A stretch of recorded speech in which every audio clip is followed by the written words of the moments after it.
Welcome to the Lifelong Rivals Sports Podcast. I'm Zach Kaufman here with Ryan D'Amico, back from a little Christmas break and New Year's break.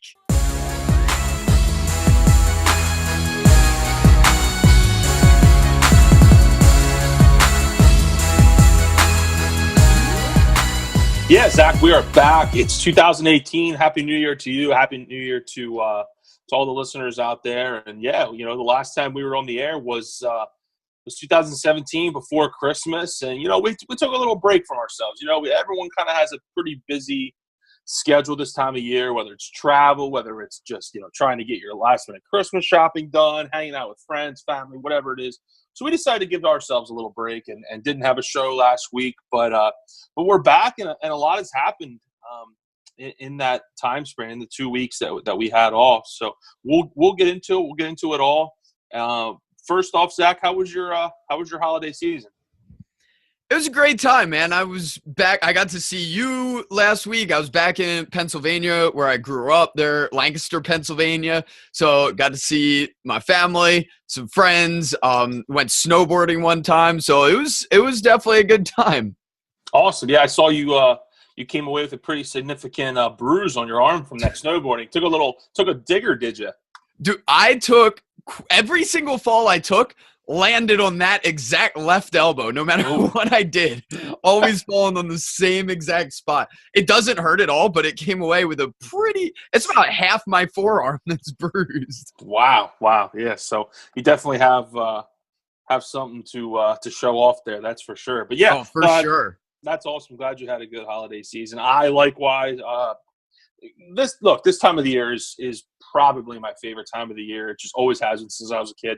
I really like the holidays. Everyone comes home, friends, family get together. So it's a good time. I had a good holiday as well. Just got back actually yesterday, late last night, from doing Christmas with my mom's side of the family and celebrating New Year's and everything. So it was pretty go there for a little while. But everything's back to normal. A lot of people back to work today, and so starts a new year, Zach. So starts a new year. So starts a new year of another year of the Lifelong Rival Sports Podcast. So I'm excited to see where this is going to go this year in 2018, and see what we can do. So, Zach, the last couple of weeks we didn't talk about college football, obviously for the fact that, one, they were on a break for a while, as they do. They have that month-long break before the bowls start. And then also the last show we did, there was only a handful of bowl games that did get underway, and all of them were pretty lackluster, and some of the lower-level bowl games that just aren't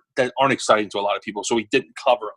We are going to cover a few of the marquee games that did transpire over the bowl season, and then we'll look forward to the championship game next Monday in Atlanta. We'll give a little preview about that. So we're going to talk about my Michigan Wolverines first off, just because they're kind of a hot commodity right now. They're a team that if you're not a fan, you kind of love to hate them. That's just kind of how they are. And as is Jim Harbaugh, he's a guy that if he's not on your team, you like to dislike him, as I've come to see with a lot of people on social media and whatnot. He was getting a lot of banter yesterday after Michigan's 26-19 loss. After blowing a 19-3 lead in that game, which is pretty pathetic, especially to a South Carolina team that really just isn't anything special. They fired their offensive coordinator a couple weeks before the bowl game, and it just didn't look like a good matchup for South Carolina. But look, you give them credit; they forced 5 Michigan turnovers in the second half, and they come back and they get a 26-19 win. So they end their season on a high note. Same cannot be said, though, Zach, however, for Michigan, who finishes the year 8-5, who finishes the year losing 3 straight, 2 of which are the top 10 teams. But nonetheless, 3 straight losses. And a lot of people now, Zach, are saying, is Harbaugh's time up? I mean, has Harbaugh disappointed enough to where, he should be relieved of his duties, or Michigan needs to reevaluate things? I think as a Michigan fan, I think he needs to look at himself in the mirror, and I think he needs to reevaluate things. I don't think they should get rid of him. When he took over, this team was 5-7, was the lowest it had been in a long time, and really just was in a pretty bad place. So, I mean, it takes some time to turn a team around. And I think it's funny because I think he hurt himself getting off to such a hot start. Because you remember, their last year under Brady Hoke, like I said, they only won 5 games. His first year, he comes in and they win 10 games. So it's like, boom, Harbaugh's in. He's turning the thing around super quick. By him doing that, didn't give him the leeway of having a year like this where it's kind of a transition year where he lost so many guys to the NFL last year. And this was kind of a rebuilding year for Harbaugh. Not many people expected Michigan. I mean, the key people that I follow, that I respect, the writers and people that are plugged into the program that I follow, this was kind of the kind of season they thought that Michigan was going to have. Was 8-9 wins, probably struggling in most of those, big marquee games. But then, next year in 2019, 18 and 19 should be the year where they really take a step forward and compete. And they're going to have to, especially after the way things have ended, man. They're going to really have to put their best foot forward and try to get this thing turned around. I was reading today, I follow a lot of people. I was reading today that you can expect some turnover here on the offensive side of the football as far as coaches go. Sounds like Harbaugh is going to make some pretty big changes on that side of the ball, which he needs to. The offense was god-awful this year. Zach, listen to this number. Navy football. So if you know Navy, they run the ball way more than they pass. They're a triple option team. They don't throw the ball hardly at all. Navy had more touchdown passes than Michigan this year. Wow. Navy had 10. Michigan had 9. That's embarrassing. A program like Michigan, that should never happen. Mm-hmm. So that's all you need to look at. And it sounds like, changes will be made. Obviously not changes to Jim Harbaugh, because you have to ask yourself, okay, we get rid of him. Where do we go from there? It's not that simple. So me personally, I think they hang on to Harbaugh. I want them to. I think they will. I just think you're going to see some changes to that staff. And I expect them to take a step forward next year. The schedule's a little difficult, yes, but I think the talent level will be there next year. And 18 and 19 is going to have to be the year where Harbaugh gets things straightened out and takes a step forward because, time's kind of starting to run out. Where do you stand with Jim Harbaugh? Do you think he's a good coach? Do you think he's overrated? Do you think Michigan should get rid of him? I mean, where do you stand with Jim Harbaugh? Because it seems like everybody has an opinion when it comes to Jim Harbaugh. With a coach like that who's definitely had success in the past, he's earned that opportunity to have some leniency with a season like this. I'd be more concerned if it becomes a trend and they have 2 or 3 disappointing seasons in a row or within a short period of time. Something we've seen with plenty of other coaches who have survived. I think in the NFL with Jeff Fisher survived for so many years with very mediocre teams. I think Jim Harbaugh has easily earned that ability to have a down season from time to time, and it's 100% not all his fault. They had some injuries, like you said. The quarterback play was miserable. They didn't get much there out of the passing game throughout the entire season. And it's something that you give him the chance to come back, make those changes. Like I said, if it continues failing, if it continues to disappoint, then maybe you look into some changes. But as of right now, I would feel full confidence in him and his decisions moving forward with his staff, with his players, everything he's earned to this point.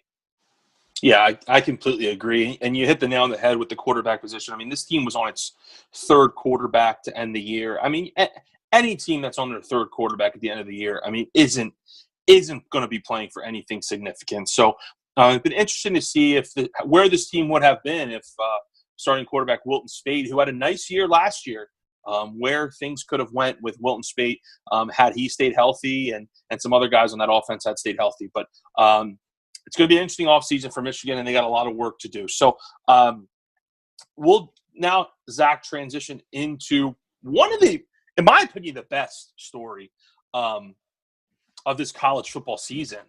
And that's the the Knights, the Golden Knights of Central Florida, who played in the Peach Bowl yesterday, the Chick-fil-A Peach Bowl, against one of the better SEC teams this year, against an Auburn team who beat the two teams that are playing in the national championship. They beat Alabama and they beat Georgia. And Central Florida goes in there and takes care of business and absolutely just kind of, I mean, it's a 7-point game, yes, in the box score it looks, but I mean, Central Florida, for the most part, had that game. We're up 14 late, and then Auburn gets a late score to make it look a little better than it was. But I'll tell you what, man, the job that Scott Frost did there, Zach, you got to remember, 2 years ago, Central Florida was 0-12. They didn't win a game. They were a laughing stock. I mean, people were wondering what the hell's going on, because just a few years before that, Blake Bortles was there and they had a nice year, and people are saying, maybe this program's starting to turn a corner, and then they don't win a single game. Scott Frost comes in, 2-year turnaround. Now they're undefeated, 13-0, and they're Chick-fil-A Peach Bowl champions. And some say, hey, maybe they got slated a little bit for the college football playoff. I wouldn't go that far. I think it shows, though, with a team like this, that playoff needs to be expanded. It needs to go to 8 teams. They're a perfect example of what can happen if it's expanded. But Scott Frost, he's obviously going to Nebraska now, going back to his alma mater to be the head coach there. But he's leaving the Central Florida program in very, very good shape and in very good hands. So I love what they did. I mean, they just have a lot of guys you root for. They got Shaquille Griffin, the kid that only has one hand, who had to get his hand amputated when he was just a kid, and he is one of the better defensive players in that league. And I mean, just a great season for Central Florida. And these are the kind of stuff. This is what college sports is all about. You love to see it, and you love to see it for a team like Central Florida. And I was most impressed in this game. I was kind of watching it on and off there. And one guy we've talked about before that I've loved, Kerryon Johnson, really had a hard time against this defense. Yep. I was very impressed how much they were able to hold him back. He's been a major threat on the ground and in the passing game throughout the season. And really, they held him to a very inefficient game. He averaged 3.2 yards per carry. He only had that one catch. He just never seemed like he had room to make the big plays that he's made in other games. And throughout the game, I was very, very, very impressed, especially with that interior defense of UCF. That's what stood out to me more than anything. And we saw them come up with 2 picks as well. Yeah, and Kerryon Johnson, he came out and declared he's going to the NFL draft. So his name goes into the hat there. It'll be interesting to see where he fits in and how he fits into the NFL. Guy for me, real quick, that stood out was the Central Florida quarterback, Mackenzie Milton, who, I mean, had a fantastic game. I mean, you look at it, he had 242 yards, threw for 2 touchdowns, and his legs were a huge part of this game. 13 attempts for 116 yards and an additional touchdown. So a big game there for them. And you're right, Zach, that defense really stepped up and took away one of Auburn's, if not their best, offensive players. So kudos to them. Kudos to Scott Frost. And it's going to be interesting. They're an interesting team to follow and see how they continue to go there at Central Florida going forward, and see if they can continue to be one of the upper echelon teams in college football. It's going to be interesting to see who they hire and who they get to replace Scott Frost. But that program's in pretty good shape right now. Zach, we'll move into the college football playoff now. 2 games yesterday. The first one was fantastic, one of the better college football games, one of the better football games I've ever watched. The last one was an absolute snooze fest. So we'll start with the first game. We'll start with the Rose Bowl over there in Pasadena. A double overtime thriller between UGA, Georgia, and Sooners of Oklahoma. Now, it's hard to talk about this game because there was so much, and there was so much that went into it. There's so much that happened. There's, what ifs and what did and what didn't, and just so many variables that happened in this game. I'll start right before halftime when Oklahoma's sitting pretty. Looks like they score 13 seconds left on a nice trickeration play where Baker Mayfield catches a touchdown pass. They're up 31-14, Zach, with 13 seconds left in the half. And you're thinking, wow, that could be a potential dagger right there. Oklahoma gets the ball at the start of the third quarter. It doesn't look like they can stop this offense. That's tough. Lincoln Riley decides to squib kick for whatever reason. And I don't understand that. That's another situation I've never quite understood, squib kicking. I mean, kickoff returns are such a rarity.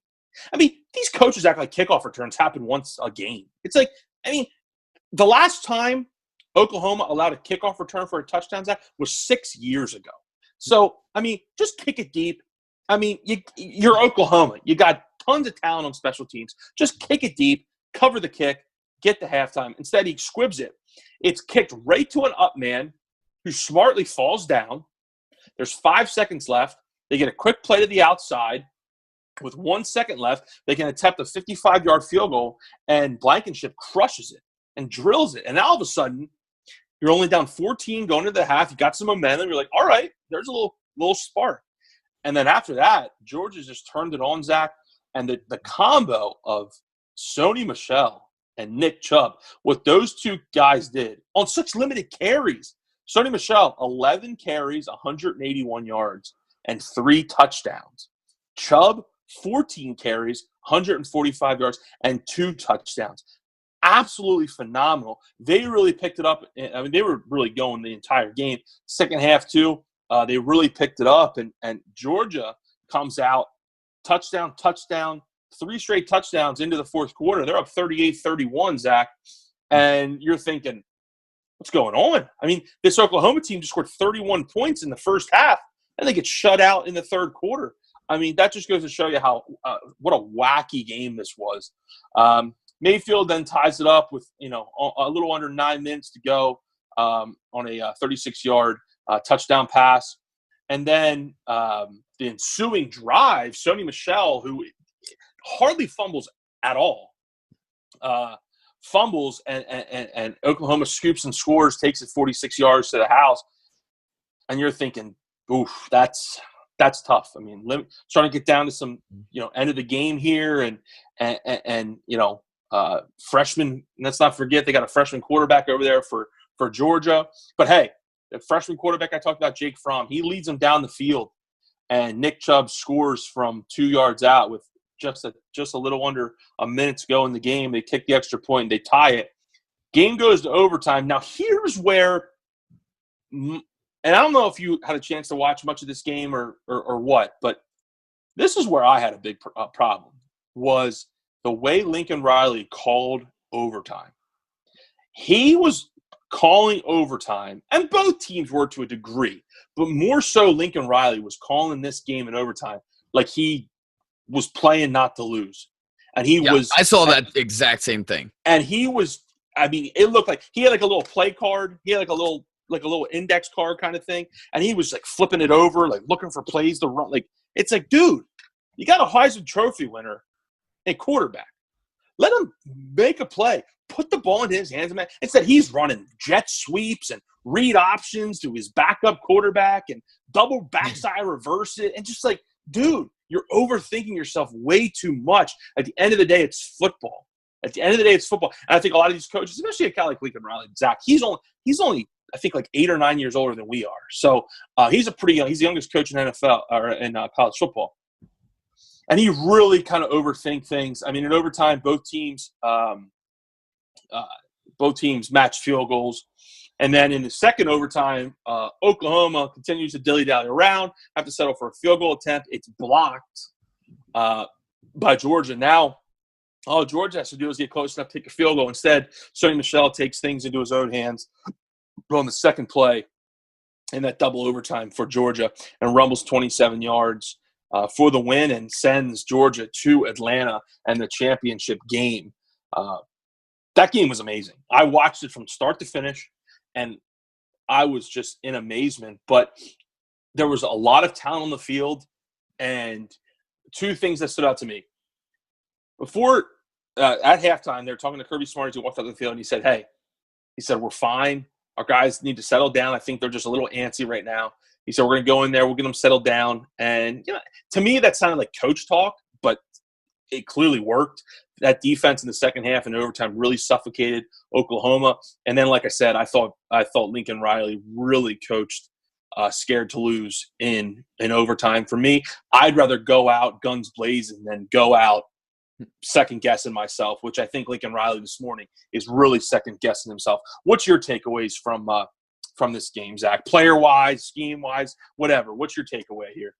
Biggest thing, as someone who has not consistently followed college football, this game is exactly what I'm looking for. Just a monster scoring game, a close game, a double overtime game, had all of the excitement, ended on a touchdown. That was one thing I was kind of afraid of in the first overtime, of it potentially ending on a missed field goal and just being like all of this scoring and just but Oklahoma, they got that field goal. They went to that overtime period. I felt like for such a high scoring game, both teams were a lot more conservative when it got to the overtime period, kind of like you were saying about playing not to lose.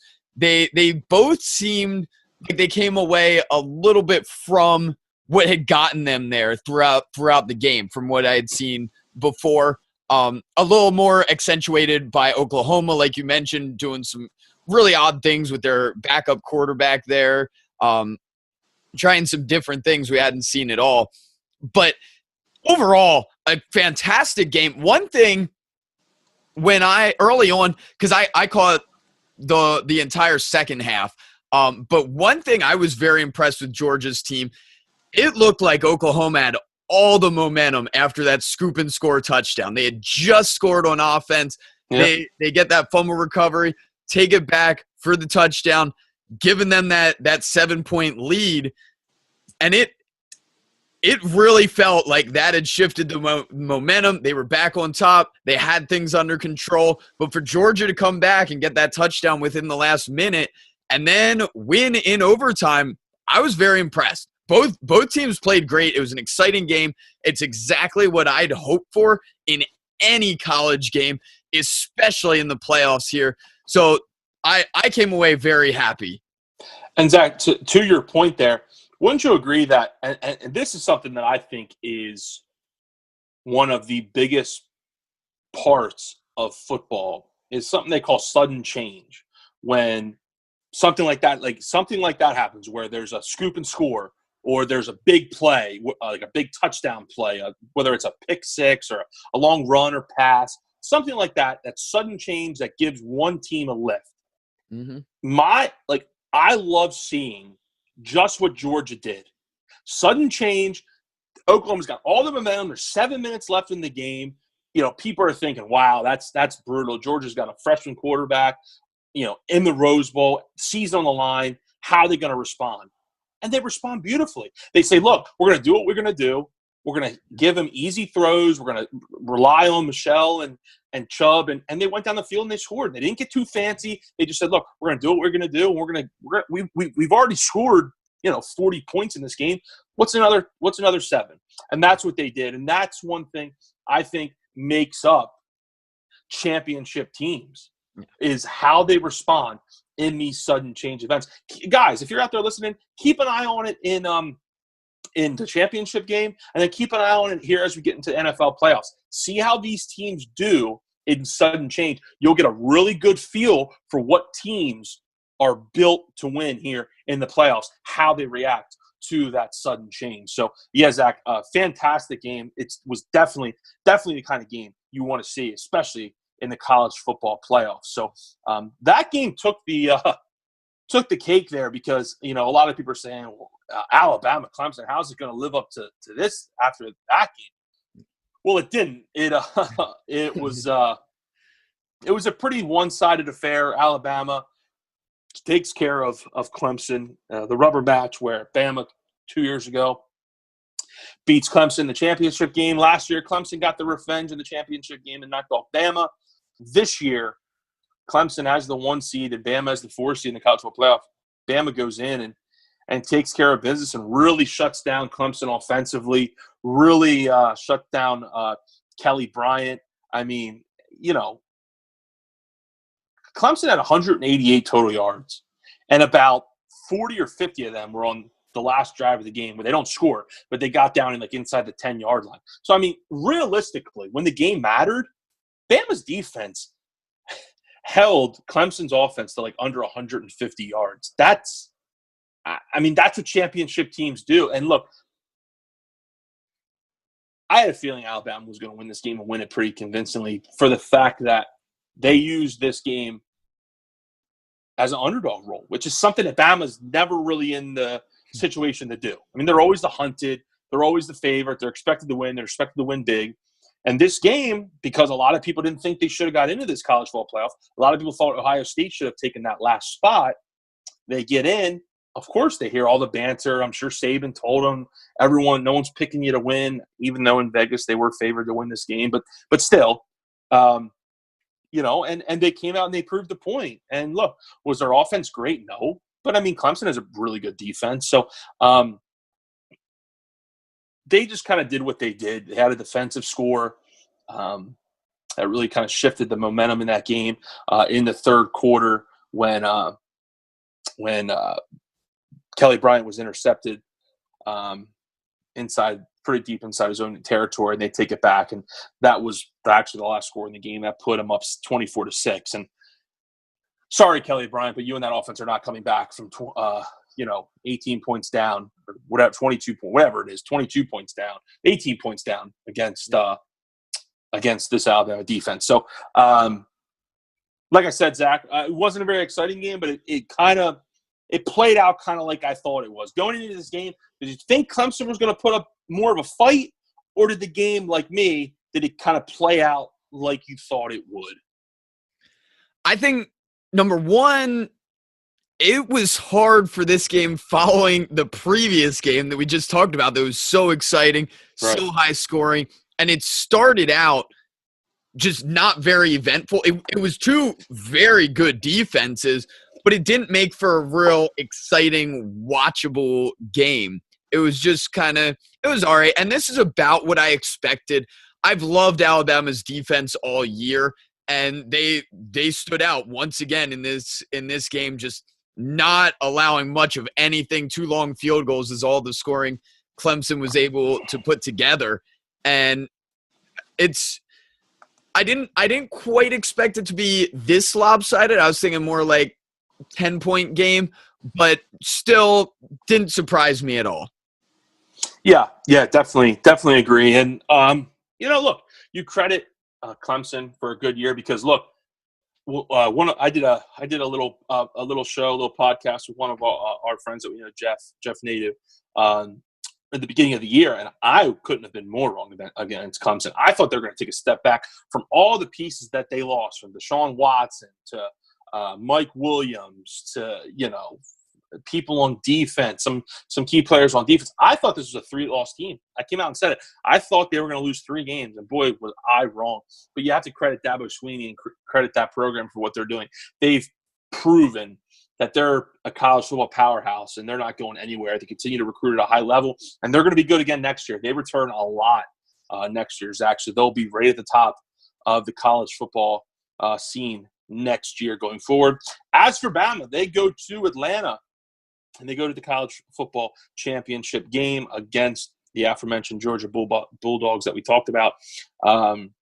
Monday night, 8 o'clock, SEC matchup. A game that a lot of people midway through the season were hoping they were going to see in the SEC title game. Obviously, that did not happen because, Georgia stumbled to Auburn, thereby Auburn going to the SEC championship game and eventually losing to Alabama. But we finally see it, and this game's interesting because these teams are pretty similar.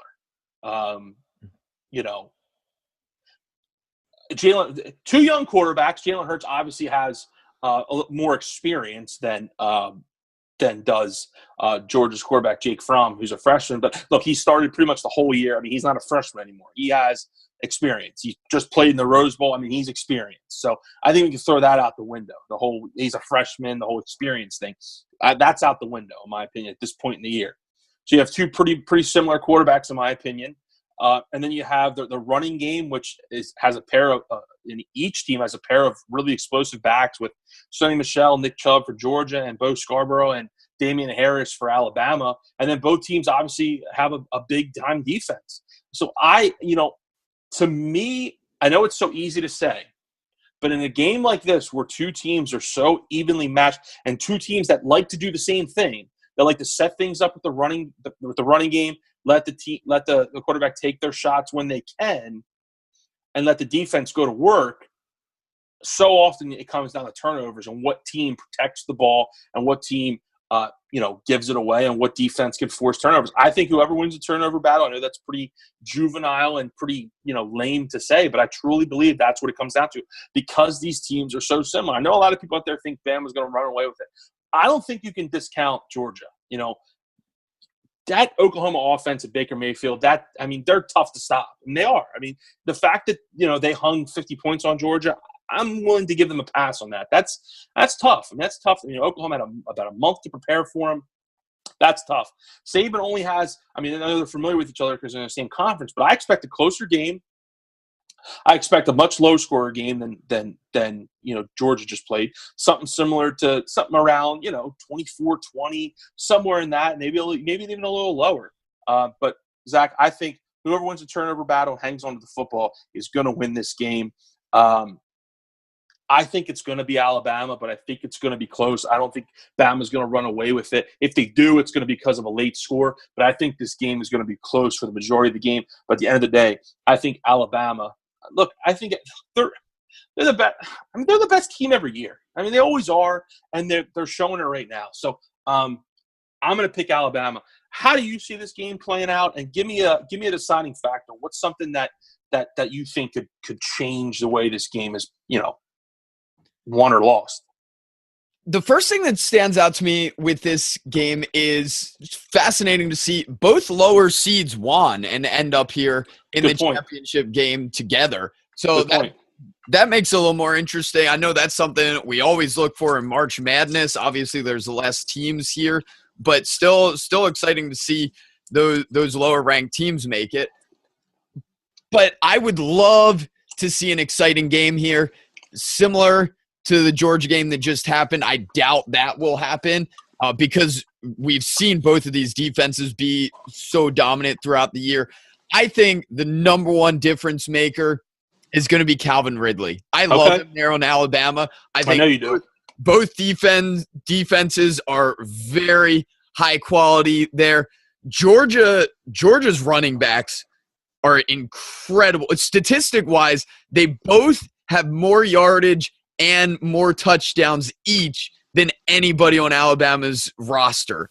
So an incredible year for both of those running backs we talked about before there.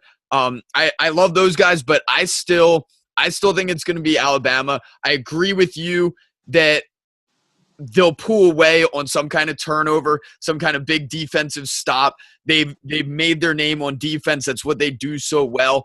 But that's the biggest thing I see standing out is Calvin Ridley there. I just don't see anyone on Georgia coming close to comparing to him, and I think he'll make some big plays there in the championship game.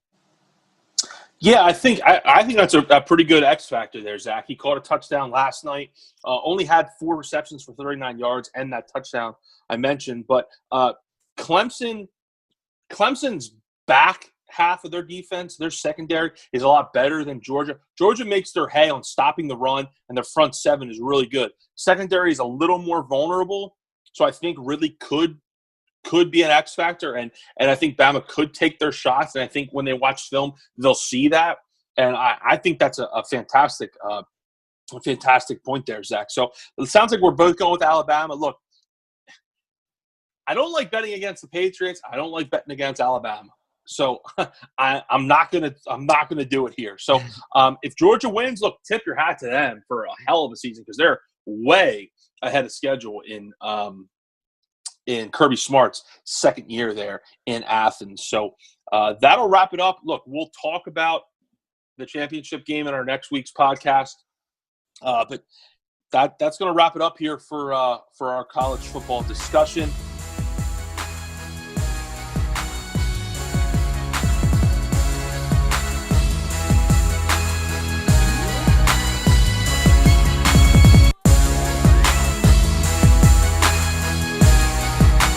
Thank you so much for listening to the Lifelong Rivals Sports Podcast.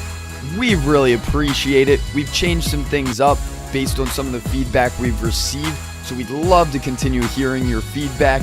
As we continue to build this platform with our podcast, it's very helpful to us if you can share it with the people you know that you think would be interested. We'd really appreciate it. Thank you so much, and have a great week.